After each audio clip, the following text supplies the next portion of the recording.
we were aware that we were being watched at all I times. was washing dishes, I was working in factories. Communists don't have We friends. thought that this would be like a green revolution. The educational system was completely controlled by the government. Operación Pedro Pan. My name is Carmen Valdivia. I am the Executive Director of the American Museum of the Cuban Diaspora. I am also the curator of the exhibit, and I am a Pedro Pan. Before the revolution, my childhood was perfect. I describe it as a beautiful dream. When I think back on it, my life revolved around family, friends, school, and religion. It was idyllic. My childhood in Cuba was, looking back now, it was privileged. I was raised in a middle-income family. My mother and father were from Spain. They didn't have any formal education, but I was blessed to have them being raised in a Catholic environment. As a matter of fact, we were very close to the Catholic Church. My aunt was a nun, cloister nun, so one of the convents, Convento de Santa Clara. So that gives you an idea. All my education was Catholic, and I think that is a privilege, simply because of the Judeo-Christian values that we learn as we grow up. Those, to this day, I consider and I learn that are pretty much the foundation of everything, the foundation of the family, the foundation of our country, actually the foundation of the world. So in summary, up to the day, January 1st, 1959, I was enjoying the life of most of the people in our country. We had one of the best economies. Cuba's standard of living was exactly the same as the United States of America. We were like, in other words, if you were to ask me, Cuba was the Disney of the United States back in the 50s. That's the definition I can give you to Cuba. Para el 1 de enero de 1959 se fue Batista, se fueron los que estaban en el gobierno, y entonces nosotros empezamos a vivir un tiempo completamente distinto, es una cosa que nunca habíamos experimentado en Cuba.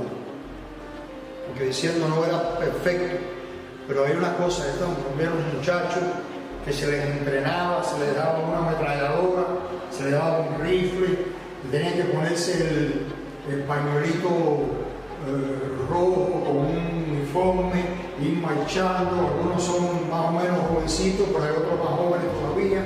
Hubo un cambio drástico en Cuba en todas las cosas que estaban pasando. Muchachitas con rifles, eso nunca lo habíamos visto en Cuba. En todas partes veíamos cosas que estaban pasando muy rápido. Y sobre todo veíamos cosas en la televisión que nos daba una verdadera, como se dice aquí, de shells. Cuba cambió muy rápido. Muy rápido, muy rápido, muy rápido.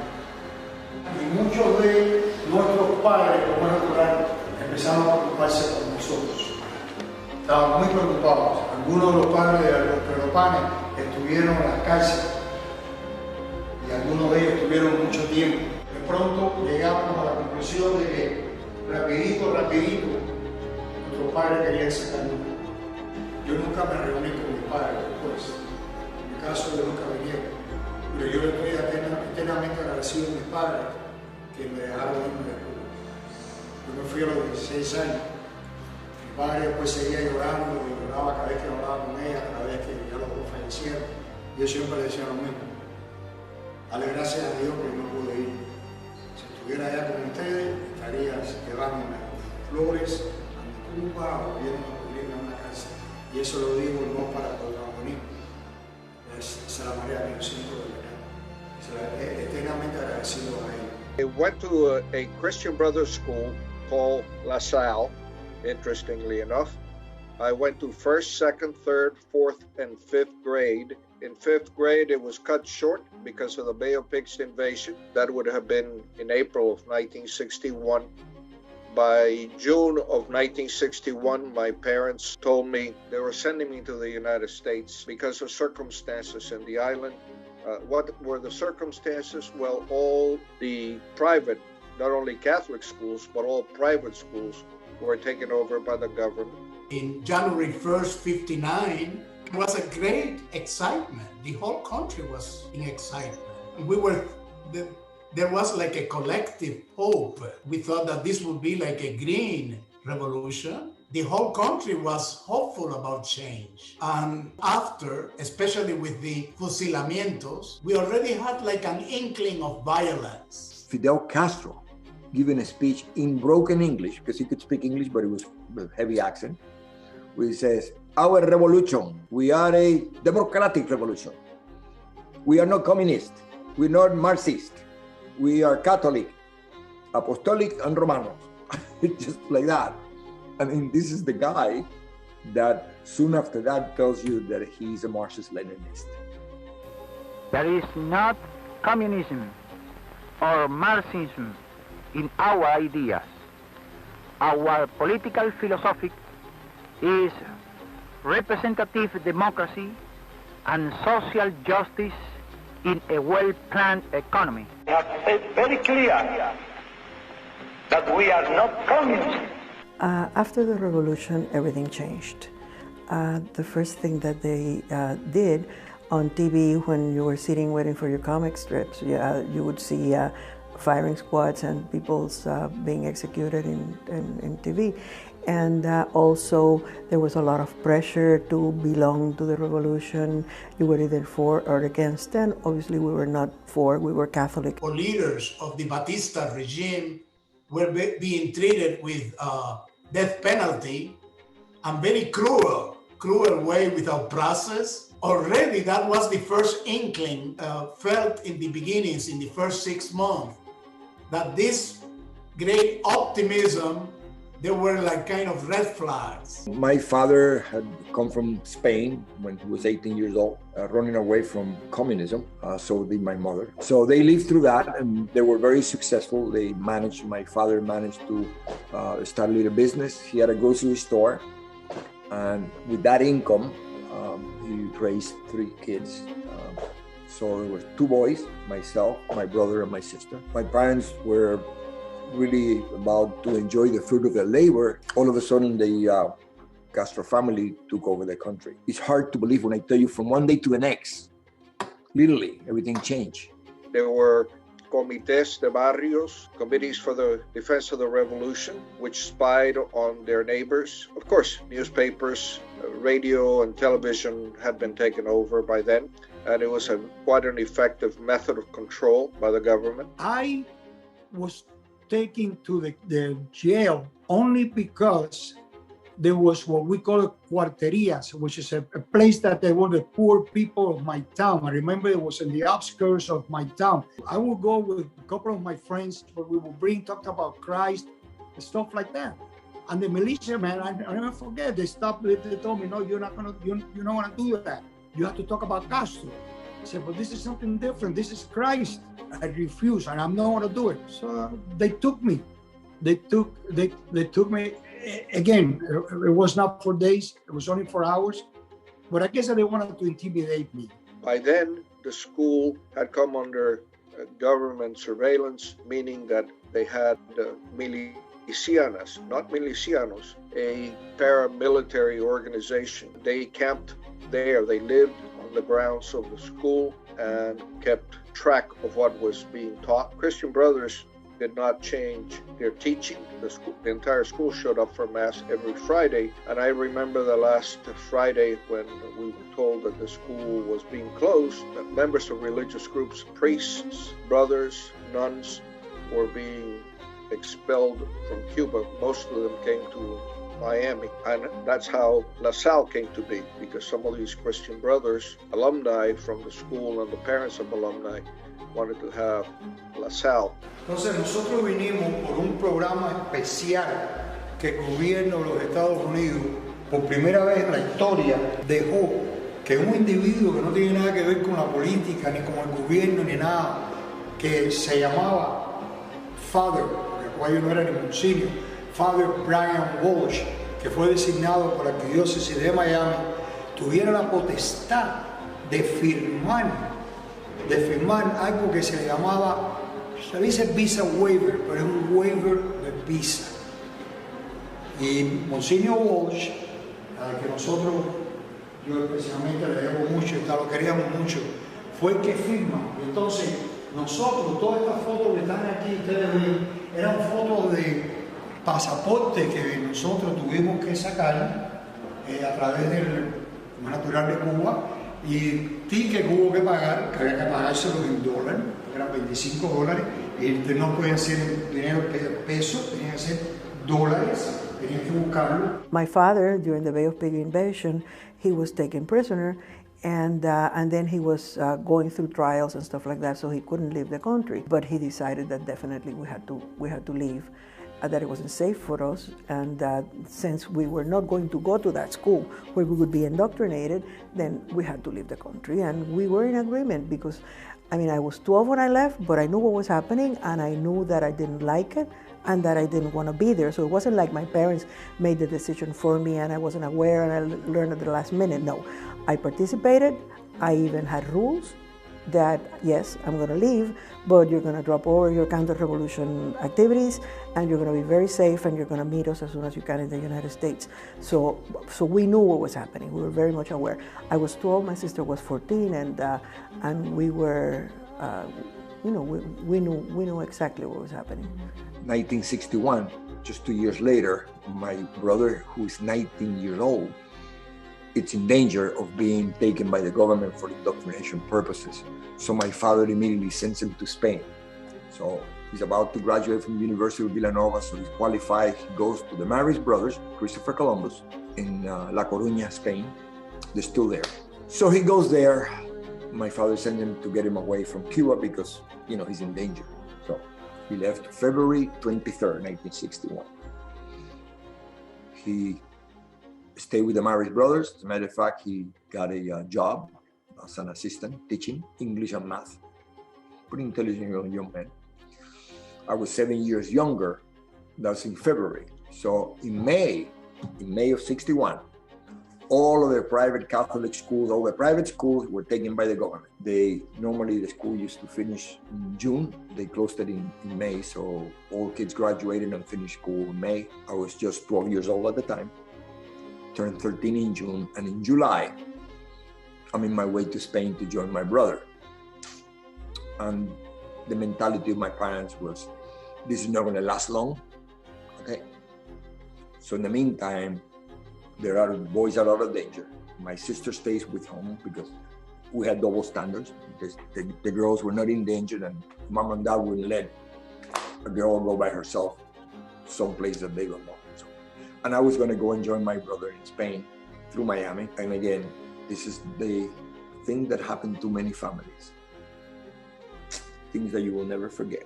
My parents, as well as parents of others, especially boys that were going into their 11th year, 12, 13, were concerned that they were going to be sent to Soviet bloc countries for an education and that they would lose them because they would be away and the government had full control of the family, including the children. And of course, if you reach military age, you could not leave for that period that you were military age because you had to stay until that period ended in the event that they needed your service. The day that I left Cuba, on my way to Spain to join my brother died in Spain at an accident. I need not go into details. Imagine a mom who loses the two boys in one day, one never to be seen again.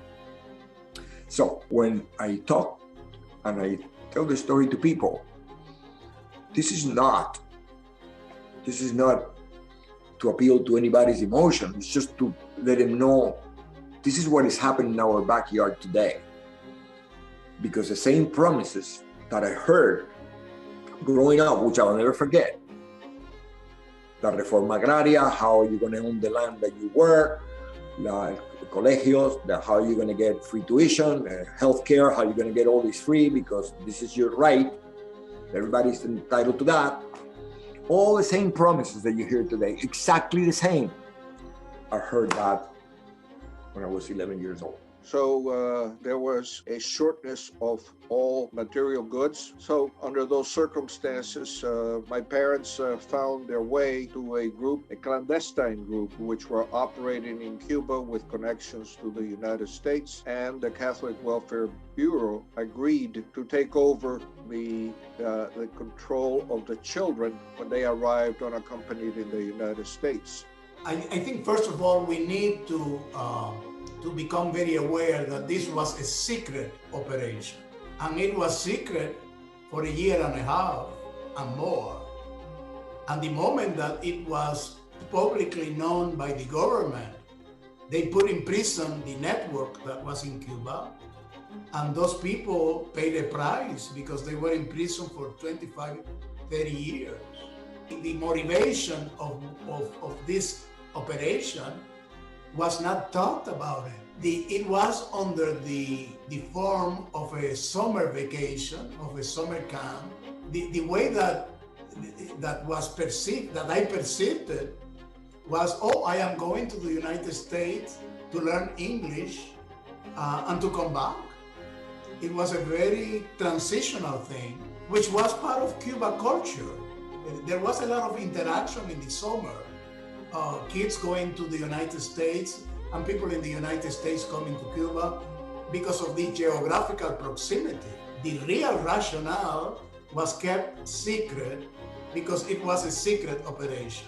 Immediately they put me in that Peter Pan program, where 14,000 kids came from Cuba without parents. So imagine the blessings. You know, to come to a country, all of a sudden, didn't know anybody, didn't know the language. Didn't know my brother had died. They kept lying to me. They kept saying, I kept asking, when am I leaving? When am I leaving? And they kept saying, well, they started by telling me that my brother had gotten sick. They were going to wait the paperwork. And, they didn't tell me until almost about a year later. But by that time, I was in the program. Again, this is in a place that I don't know anybody. And just think what a great country we have. All of a sudden, I go to La Salle. All of a sudden, I'm treated like I was privileged. I had a home. I had 3 meals a day, going to a private Catholic school. We participated in sports. We just, it was the equivalent of being at home, away from home. How can you repay that? No money can pay that. That's what made America the greatest country in the world. And that's why I would fight until I die. Make sure we don't lose it. The Bay of Pigs invasion was back in 1961. I was taken again. I didn't do anything. They just came to pick me up. I was in my home. That's what they did. They took everybody. As a matter of fact, in my town, there was a big baseball field, and that's what I was taking.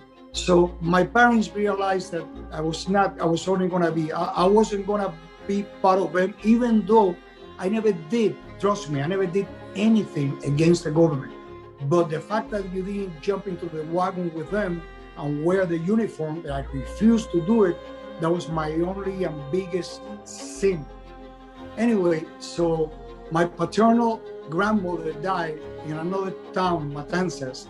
So we went to the funeral. I never forget this. And there we met my parents' cousins that recently their only child had left Cuba through Operation Pedro. In all the schools in Cuba, the educational system was completely controlled by the government. So if my life had been centered around the school, I told my parents, I want to leave. I don't want to be here. Already I knew of some of my classmates who had left, because you end up going on Monday, like today, to the classroom, and some empty chairs were there. And you began to ask, what's going on? Well, so-and-so left. But it was very secretive. Nobody knew about it. So therefore, it was at that time that we began to work on, my sister and myself, getting visas, passports, and things to see whether that I could leave. So that's when I became what we call now Pedro Pan. In those days, we never used the expression. The title, the name, Pedro Pan, was a secretive name. that was used as a code word. So that's my mother, and I started talking to them, and they are the ones who actually, as a matter of fact, I was very grateful to them, because after that, back then you used to pay $25 that we didn't have it at the time anyway. And I was able to, after that, when I came to Miami, I gave it back to them. But they are the ones who helped my parents do the paperwork, and that's how I was actually leave. But it was really something that I was going to leave Cuba March 10, 1962. I went to the airport with my parents. I went to the famous Pecera. I missed the first flight, then the second flight, and the reason why they didn't let me leave Cuba, because something was missing. I think the worst day in my life was saying goodbye to my father. My grandmother, his mother, lived in Havana, and she was very close to me, and I was very close to her and, well, my sister.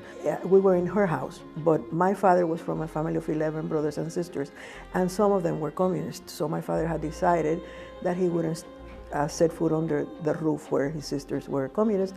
And so I had to say goodbye to my family inside the house. And so I said goodbye to all of them, and then I went downstairs with my mother, and my father was on the sidewalk waiting with a taxi. And so we had to, by that time only one parent would be allowed in the airport, and he had decided that he couldn't take my mother's place, that it was her place to go. And so we had to say goodbye to him in the street. And that was not, I mean, I'll never forget it. My father's a very, very strong, very serious, but at that point, you could see every muscle in his face. You could see the contractions in his face of the pain. It was visual, the pain that he had in his face. And we said goodbye, and we got in the car. And as I got in the taxi, looking back and seeing my father's broken figure next to a street light, as the distance got bigger, he kept getting smaller. And I don't know how I didn't get out of the car and embrace him again, because that was the hardest thing I've ever done in my life. So then we got to the airport, and in the airport they had a place called La Pecera, which was a glass enclosure where the people living in the country had to go inside, and the people saying goodbye were outside. But of course we were children. So we were inside the Pecera, and my mother was outside the Pecera. And we got there at 6 o'clock, around 6 o'clock in the morning. And we arrived in Miami like at 8 o'clock at night. So for a 45-minute flight, you spend the whole day at the airport trying to be invisible. We would look at our shoes, because if you cry, they tell, oh, you really don't want to leave, so go to your mother and you're not going out. And if you call attention to yourself, they would body searches and things like that. So you tried to be transparent, invisible, nobody would see you. And so we stayed there the whole day being invisible, and then when it came time to leave, you would go to the glass and you would put your hand on the glass and your mother would put it on the other side, and that's how you said goodbye. And so I went with my maletica, and luggage. You could only take 2 outfits in the bag and 1 wearing. It was 3 outfits. And when I gave them my suitcase for them to check, the miliciana, she says, oh, this really doesn't belong to you, it belongs to Cuba, and she took it away from me.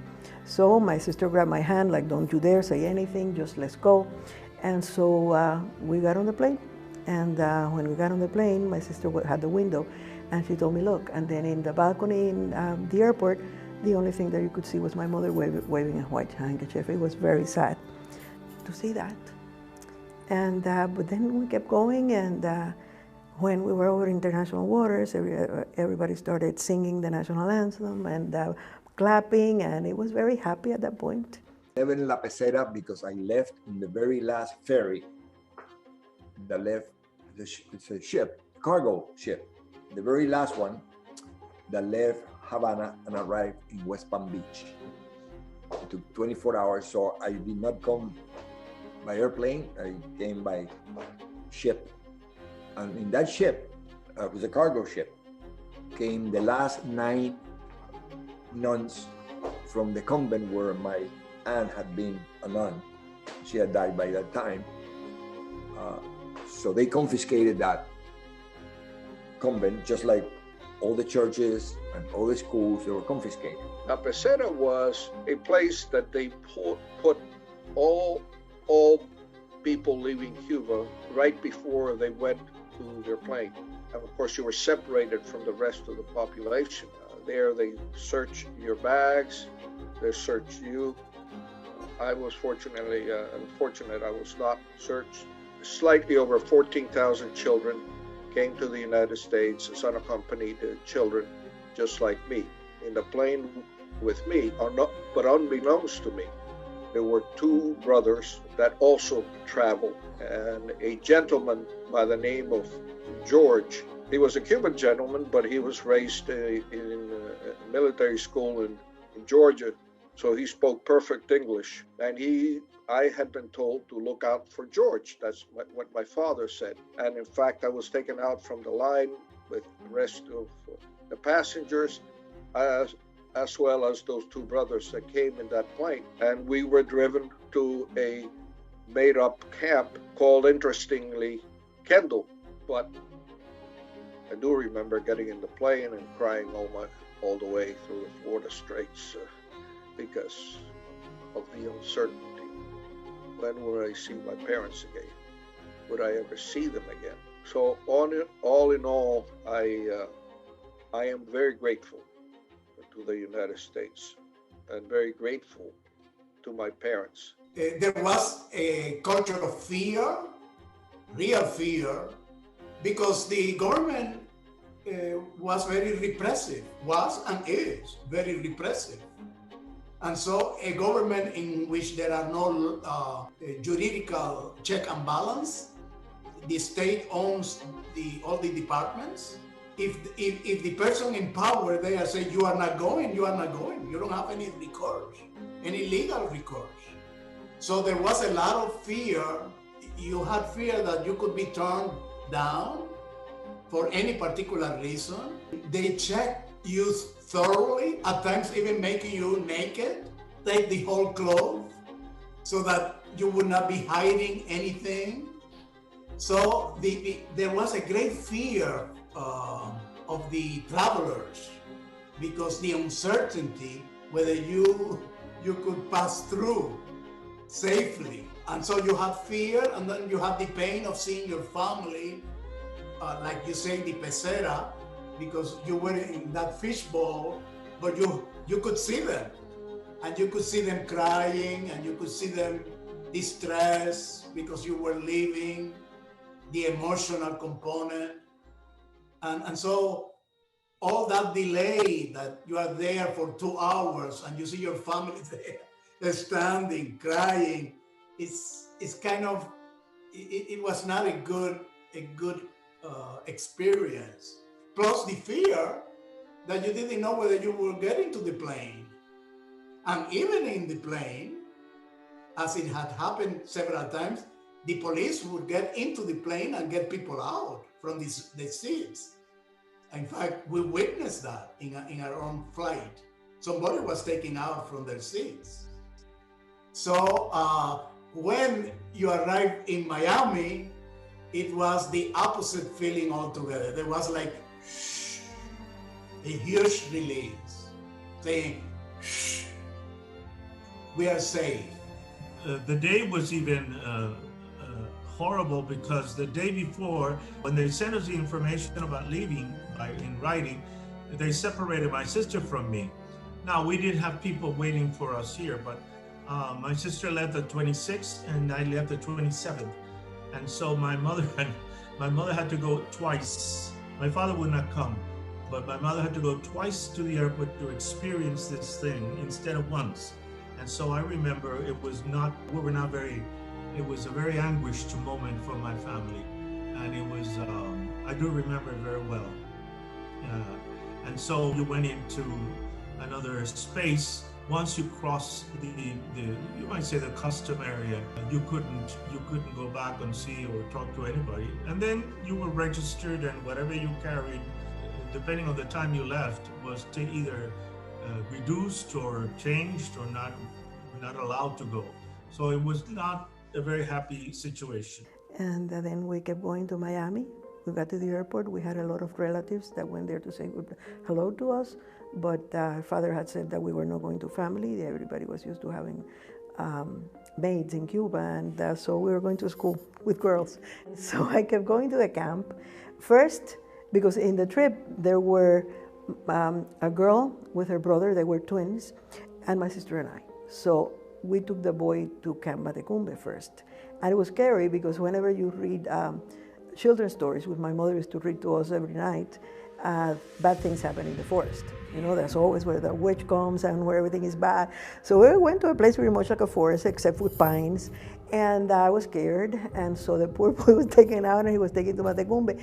And then George came and said, you know, this is not for you, you guys are going to another place. So we kept on going until we got to Florida City. And the camp is named Florida City, but it's in the city of Florida City, south of Homestead. And so it was a very happy, welcoming that we got there. There's a chain link fence around it that's open during the day but closed at night for our protection. And the children were all crawling in the fence, you know, they were all saying hello to the band that comes every day, so they were waiting. It was, and then they took us to everybody had already had dinner, so the dining room was closed, and so they took us to the convent, and the nuns gave us a carton of chocolate milk and a ham and cheese sandwich.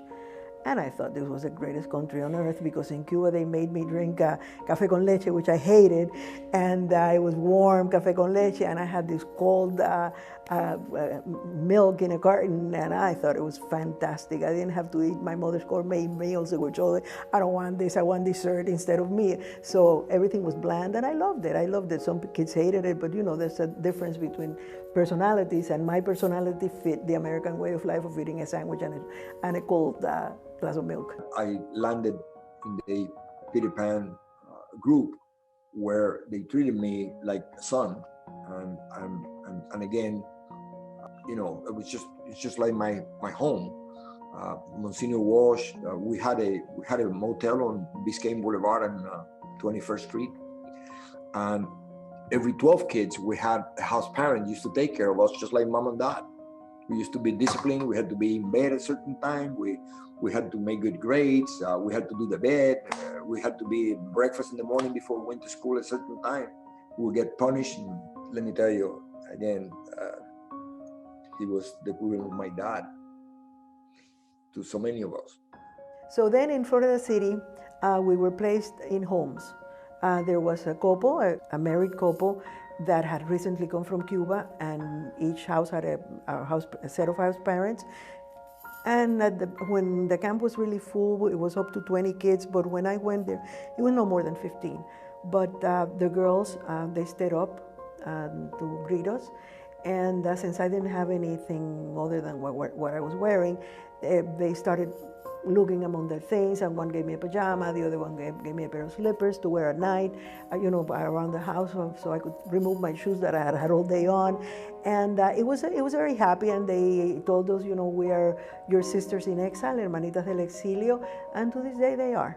They are. It's we became a big family that day, and it's very special. And I remember feeling very safe, because in Cuba people hated us, and I had people insult me, and in here we were all the same, in the same boat. We were together, and we loved each other, and that's how we feel about our Pedro Pan family.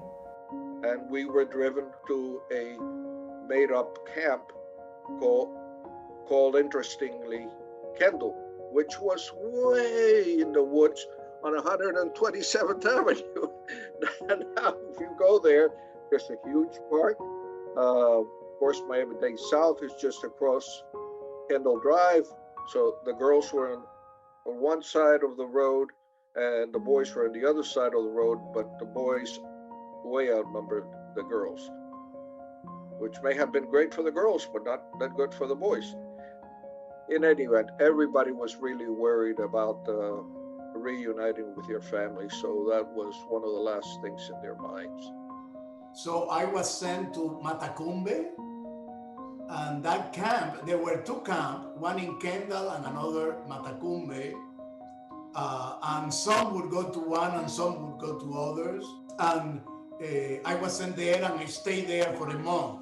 And they would every day, practically, as Catholic Charities would welcome a group. We would see a group going out to those centers, to Milwaukee, to New York, to California.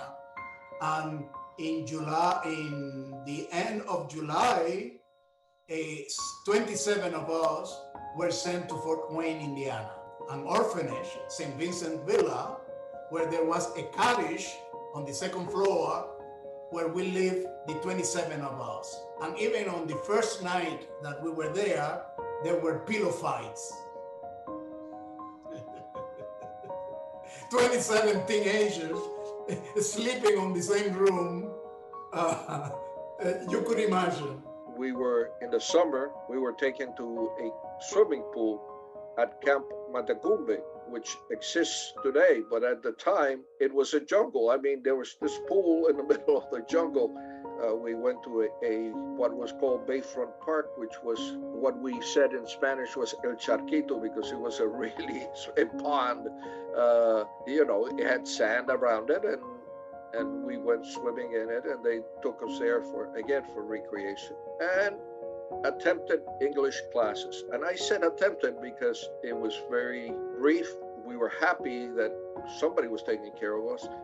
But as children started coming and coming and coming, the facilities were not enough.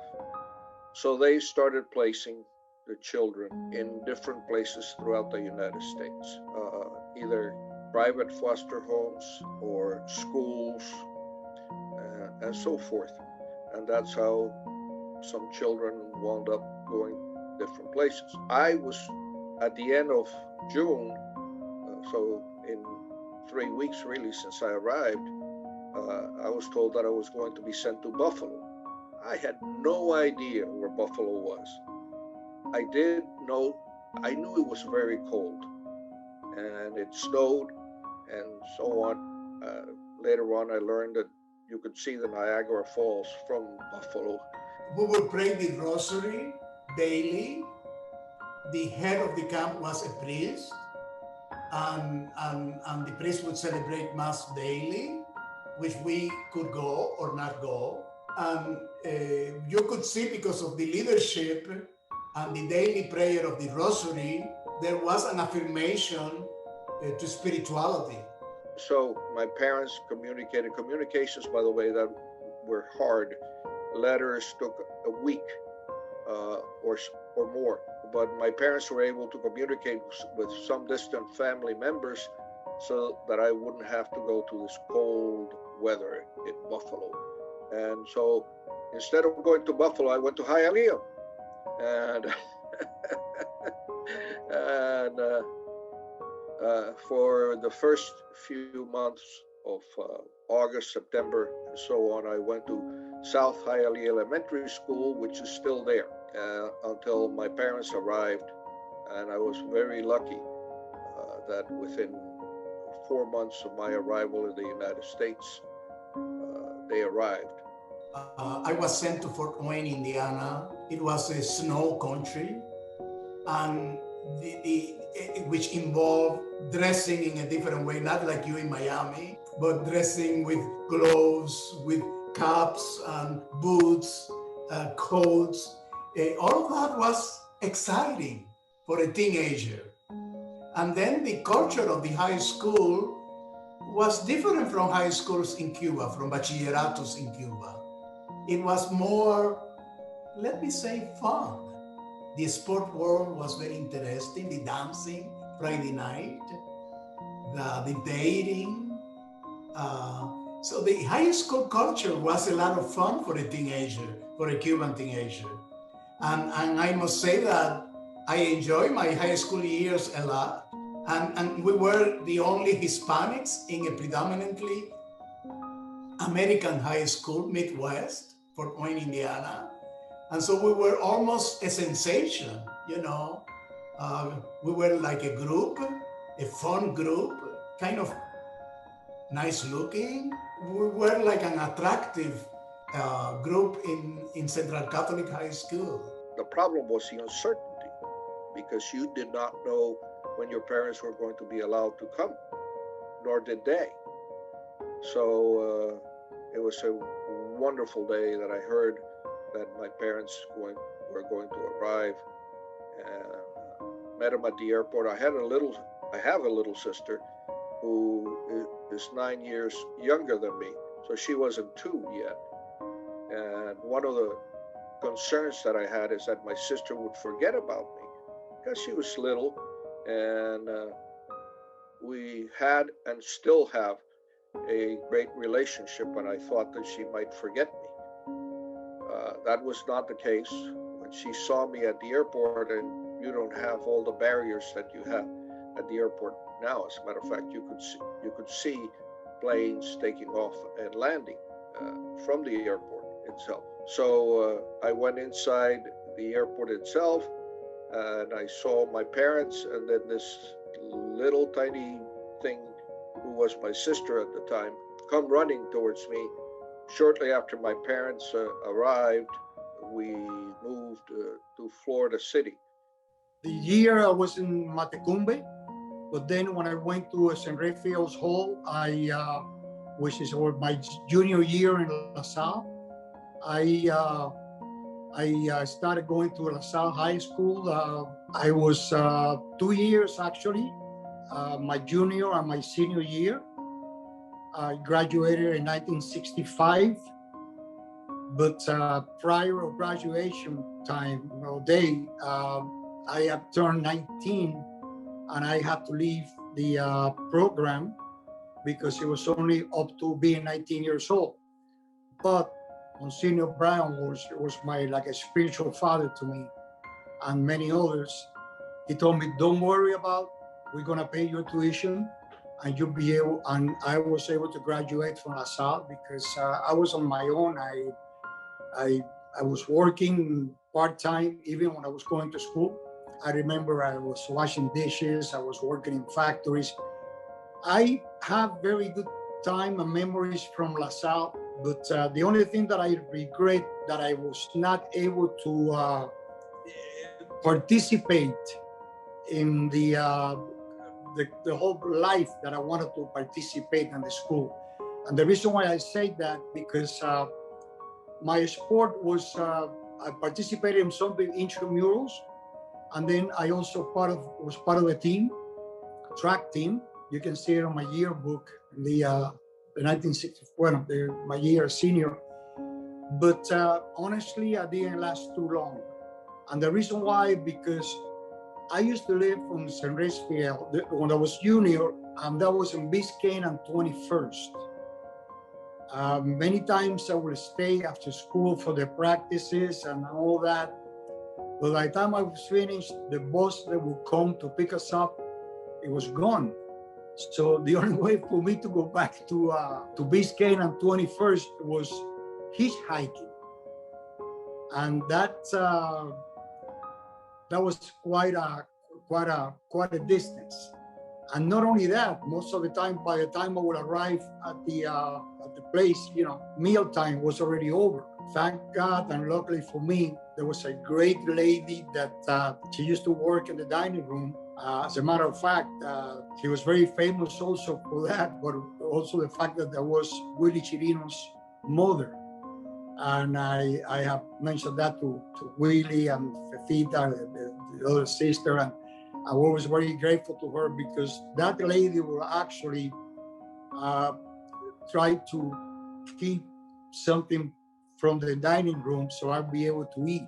In South Florida, we had brothers. We were sent to a camp here in Miami, Camp Matecumbe, and there actually there was a setup of brothers, Christian brothers, Maris brothers, school teachers who had been in Cuba and other parts, and we were able to continue school. But then each one of us was redistributed to various parts of the country.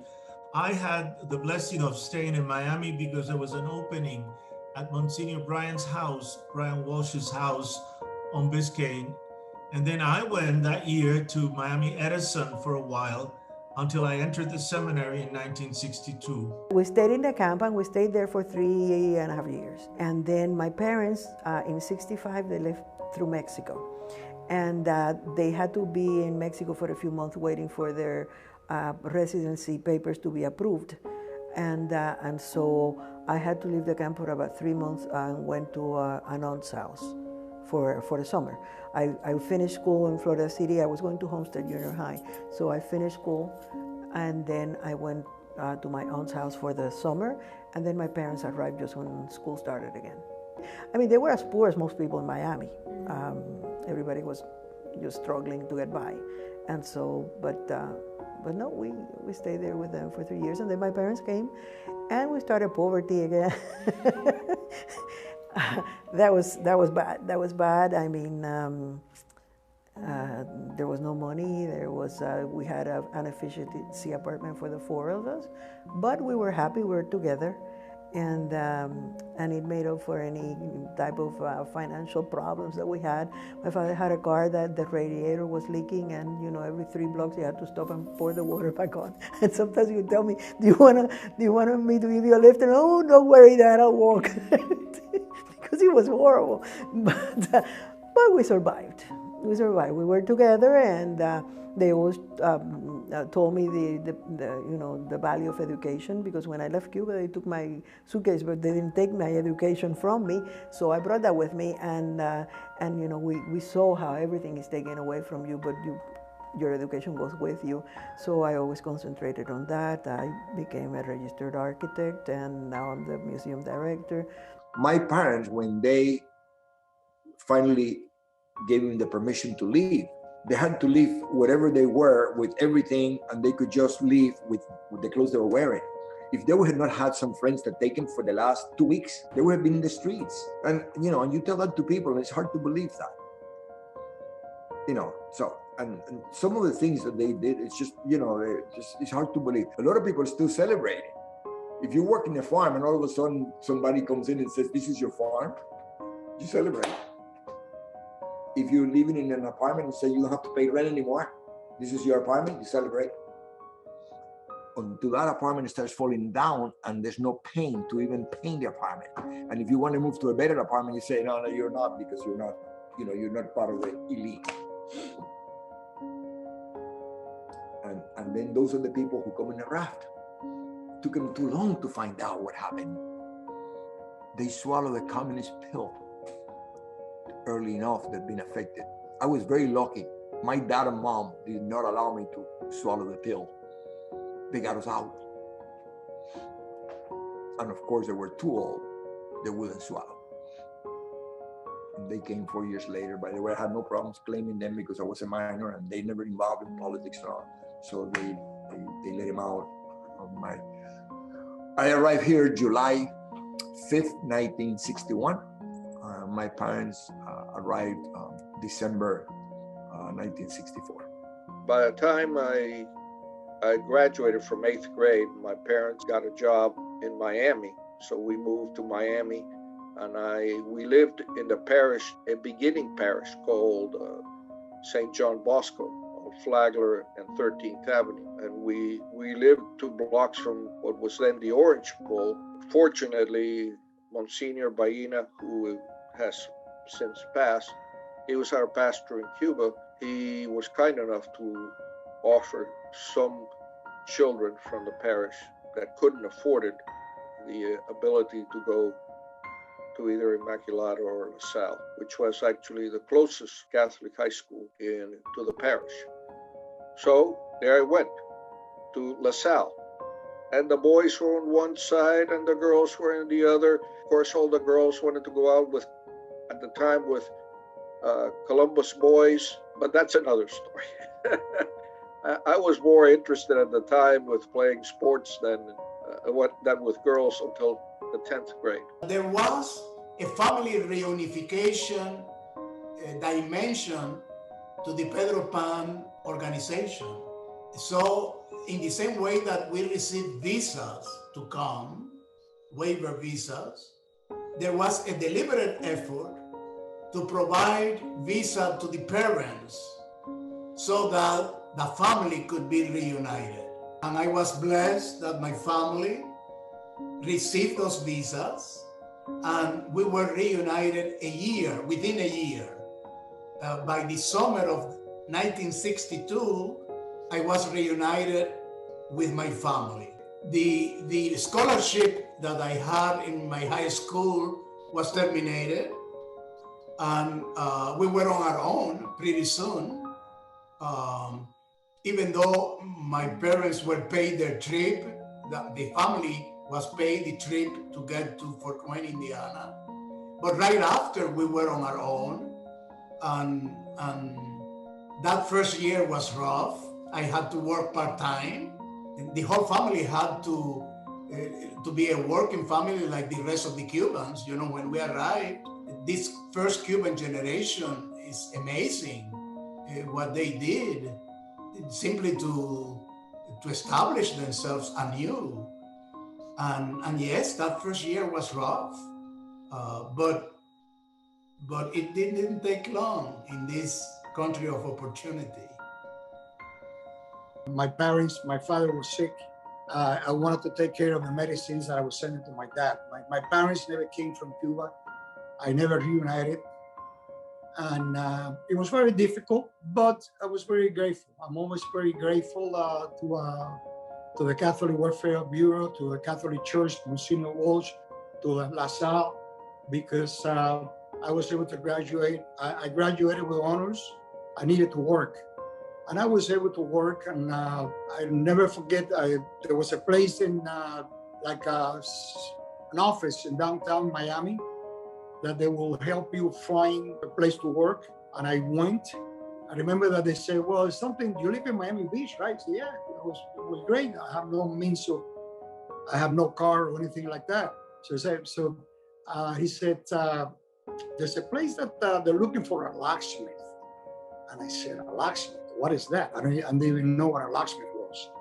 But anyway, to make the story short, they accepted me. I was there with them for a couple of years. Then I went to the Army because back then there was a draft. I was drafted. I went to the U.S. Army. I'm very proud to serve as a military policeman. I graduated and then I became a sergeant. It was a while that I was I thought about pursuing my military career. But by that time, I was also, God have blessed me. I met my wife. She asked me not to do it because there was very rough times back then. Instead of becoming a policeman, actually, that's why I went to work and went back to this place that I had previously worked. So they accepted me. They said, yeah, you're always welcome back. So I went back to them. And today I can say I'm the proud owner of that business with the help of my wife that now she passed away, unfortunately, after 54 years. But we bought the business. In my case, it was 6 years, from 1961 to 1967, because although they were ready to go in 1962, the problem was the Kennedy blockade of October, which held back everybody else that wanted to leave for a while. So it was the Humane Society that began to assist the parents in Cuba that wanted to be reunited with us. In other cases, it was other friends of mine met their parents a little earlier. And some of us, there's several of us that we waited 6 years. As a matter of fact, I'm here because of my parents. Because my parents made a tremendous sacrifice for me. I mean, it was selfless love. Because it would have been better for them to keep me in Cuba with them and know that I was by their side and not have to worry, I send them and what's happening and all that. It would have been easier. But they were thinking of me and my freedom, which is now my son's freedom and my grandchildren's freedom, because Cuba has not gained liberty. And so it is because of their sacrifice and what I saw them going through and what I know that their decisions were based on, that when I found that Cuba is trying to change our history and they have a specific emphasis on Pedro Pan, they don't like our story and they try to change it. And it is because of that, because my parents deserve to have their history known and to be vindicated for the things that they did were so absolutely fantastic, the way that they loved me and the way that they put my safety before their comfort, that I have to do this. I have to set the record straight and people have to know what happened and that they did not send me because they heard a rumor and jumped to conclusions. No, they didn't hear a rumor. They saw what happened. They were very much aware that I couldn't continue going to the school that they chose for me, and that their rights as parents to decide my future had been terminated. It wasn't that someone said, they are going to do it. No, they did it. The moment that they closed the schools and my parents could not decide what kind of education I would get, they lost their parental rights. And so in order not to, they refused to lose them. And so in order to gain them, they decided to send us away as the right to make a decision for us. And so that's why I have, for the past 10 years, I have been dedicated to telling our history. Through, at first it was giving lectures in universities and schools and stuff like that, and then we started doing smaller exhibits, and then a documentary, and more exhibits, and we're in the middle of writing a book and doing oral history projects, because we don't have that much more time to tell our story. And so I want our children and grandchildren to be able to continue our legacy, but we have to write it, we have to leave it for them to be able to defend it. If I have to come up with a list of the people that I owe my success, we'll be here for the next couple of weeks. Start with mom and dad, that's at the top. Every teacher that I ever had really was a blessing, because I was very fortunate. By the way, I never attended public school until I was a junior in college. So all my education, okay? So all the education was Catholic. As a matter of fact, this is also so that you understand how much I owe. When I finished at La Salle, I did okay, but I didn't speak English because I was surrounded with the Spanish kids. So we spoke Spanish all the time. So Brother Lewis probably thought I had some potential. And he sent me out the middle of the boondocks in a place called Belmont Abbey. So when I got there, imagine that, okay? So I spent there 2 years, and I was forced, then I had to learn how to speak the language. When I left there, I had a Cuban Southern accent. You like some grits? So that was amazing. So then I spent 2 years at Belmont Abbey, which is a fantastic education. And then I realized the difference between Catholic education and public education. As soon as I got to Florida State, I wanted to know what's the curfew. And the guy says to me, because I was in the dorm, and he says, "Did you pay?" I said, "Yeah." He says, "I don't care if you ever show up again." At Belmont Abbey, had to be in bed at 10 o'clock at night. And if you missed 3 classes, you were cut. At FSU, you just show up for the exams, and that's it. And they tell you when the exams are going to be. They were midterm and the final. That's the difference between Catholic education and public education. Every teacher that I ever had, whether it was at La Salle, Mary's Brothers, or at Belmont Abbey, they knew me personally. They knew all my bad habits. They knew they knew. Because they take a personal interest, because that's what they do. It's a big difference. I am very grateful to the United States and very grateful to my parents. I thought I was the one that was most aggrieved or hurt by the separation. There's something called separation anxiety. That's a psychological term.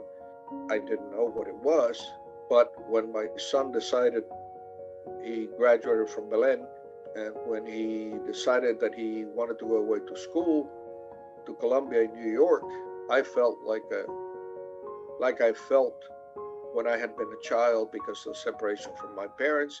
In this case, my only child was going away to college. Best weapon that we have is this is what makes La Salle so special. You are blessed to be part of a Christian education where the values that you're learning and you're practicing while going to this school are the equivalent of the foundation of your future. They're the foundation of your family. They're the foundation of this country. So you're blessed, and make sure you understand that, and don't ever compromise your basic Judeo-Christian values. Because I'm telling you, those of us who have practiced those have always succeeded. Now, there'll be some tough times, it's just, it's life. But if you fall, you get up and you keep on running. Because in this country, if you work hard, if you follow your dream, most likely you will be successful. I am extremely grateful to the Christian brothers or the La Salle brothers for the education and the formation that they gave me. In retrospect, really made me what I am today and who I am today. If I were, 14, I'm talking to myself 14 years, just follow your heart and follow God's will. And this is God's will. And there is a reason you do not understand what's happening, but for some reason, there will be light at the end of the tunnel. The Cuban personality is a very gifted personality. It's energetic, it's proactive, it's intelligent. My impression is that wherever the Cubans then and now come and are given an opportunity, they will do well. Just take a look at the number of the mayor of Miami, the people engaged in the legislature, in the professionals in the United States. Oh, absolutely. In fact, I believe that just look at Congress. Just look at the number of the Cuban Americans who have been elected to Congress. It's truly amazing. So I'm very grateful to God and to the Catholic Church, and I wanted to pay back, and that's why I'm very active with Operation Pedro Pan. I'm very active in all the things in my in my church, in my parish, with the RCIA program. My wife and I, we worked for many years on that. Now I also still involved. Whatever business, in my parish, I'm very active. St. Dominic Catholic Church, this is closer to where I live. So I'm very proud of that because I'm very grateful. It's important to be grateful and to be aware that some perhaps more than others, but we're all blessed, and that we should not be egotistical or selfish, not to share not only our experiences, but everything that we have in order for other people to have the same opportunities that we have. Remember, sometimes it's not money, sometimes it's time. Happens to many of our children. Parents think that because they provide them with all the things that they need, they'll be okay. And they don't realize that perhaps time is much more valuable than money. So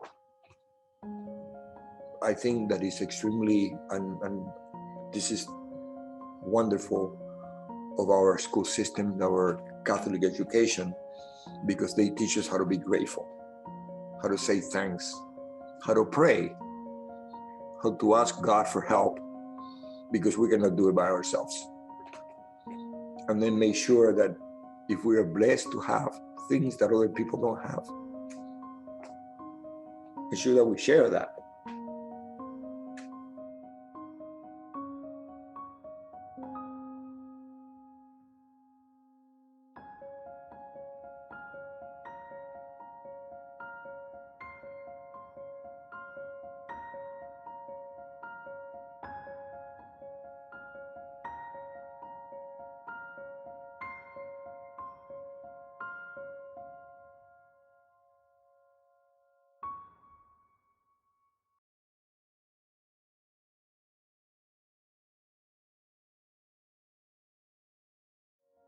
Cultivo una rosa blanca en julio como en enero, para el amigo sincero que me da su mano franca, y para el cruel que me arranca el corazón con que vivo, cardo ni oruga cultivo, cultivo la rosa blanca.